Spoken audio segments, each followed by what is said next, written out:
most relationships with severe dismissive avoidance or fearful avoidance that lean heavily dismissive, most of them last about 3 to 8 months. And there are 3 main things that will trigger them, which cause them to deactivate, shut down, and discard a partner during that 3 to 8 month time frame. First, let's get into number 1.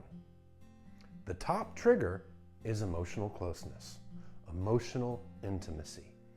The two of you have been growing closer together. Things have been going wonderfully. You've maybe taken trips together. You've met each other's families. You've talked about the future. Maybe you've even taken action to plan for the future together. And suddenly, they've gone cold. They are shut down and they just abruptly ended the relationship. That's because the emotional closeness frightened them. It caused tons of anxiety to run through their veins, through their entire nervous system, and they feel completely compelled to run away. This is because in childhood, this person learned that emotional closeness isn't safe. The people that they relied on for their emotional needs rejected them, disappointed them, abandoned them. So they've learned that if you let anybody in behind that castle wall that they built around their heart, this person is ultimately going to hurt you, reject you, and abandon you. So they shut down and push this person away. Especially when they have a partner that is emotionally available and loving, the dismissive avoidant will be way more afraid in this situation because this is a person with a low self-esteem due to the lack of love they received as a child. They feel unlovable, and it's a matter of time before a good loving partner figures out that the dismissive avoidant is unlovable and rejects and abandons them. So they feel the urge to run away first before their heart gets broken. See, it's easier to break the other person's heart than to risk having their heart broken. It is very selfish, but they also don't have self-awareness in this. And they're so insecure that they're really not able to consider anybody else's emotions other than their own.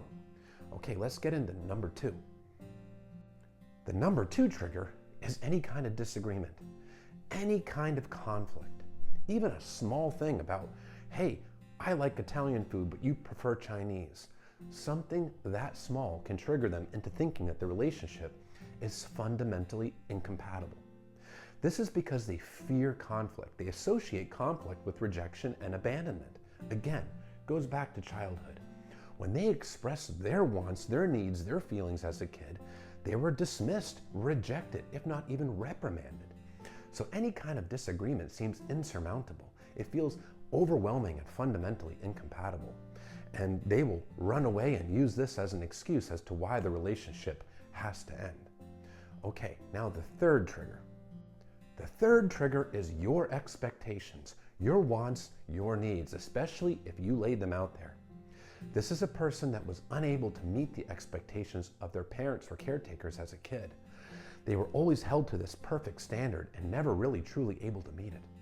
So even the bare minimum, even just asking for the bare minimum, like consistent communication, emotional, closeness, openness, things like that will absolutely trigger them. If you just want to spend time together and you express that you have a desire to spend regular time together, your bare minimum expectations are overwhelming to them. They can't handle it. That's because it feels like pressure and they feel like they're ultimately going to disappoint you because they were never able to meet expectations growing up. So they have this subconscious fear that they just can't meet your expectations now. And that's why when they shut down, they will say things like, I can't give you what you need. That's because they believe it. They believe they aren't good enough for a partner that is consistent, loving, and emotionally available. So they feel that they're going to inevitably disappoint you, you're going to reject them and abandon them, and that your expectations are just more than they can live up to. That's why they want a relationship that is easy.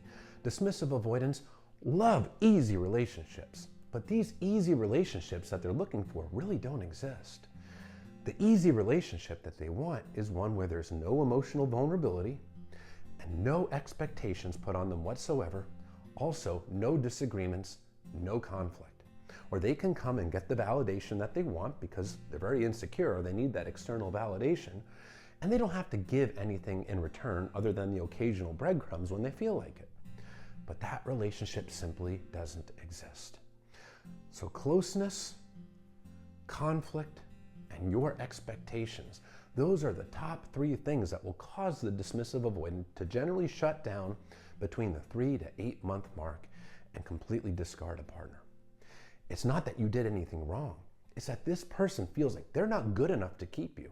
And it's inevitable that you're going to figure that out. So they might as well protect themselves now. Yes, it's selfish, because from the start to the end, they're only thinking of themselves. They're thinking of the validation they get. They're thinking of their own feelings, perceived wants, needs, and fears. They're not considering the feelings of their partner because they're so insecure, they're only willing and able to think of themselves. That's not your fault. Don't blame yourself for that.